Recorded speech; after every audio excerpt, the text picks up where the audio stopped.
नारायणं नमस्कृत्यं नरं चैव नरोत्तमं देवीं सरस्वतीं व्यासं ततो जयमुदीरयेत्। अथ सकल सौभाग्यदायक श्री विष्णु सहस्रनाम स्तोत्रम्।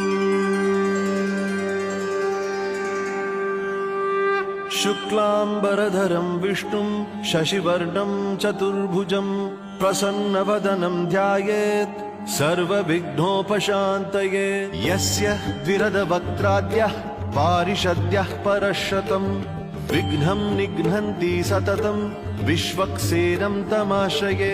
व्यासं वसिष्ठनप्तारं शक्तेः पौत्रमकल्मषं पराशरात्मजं वन्दे शुकतातं तपोनिधिं।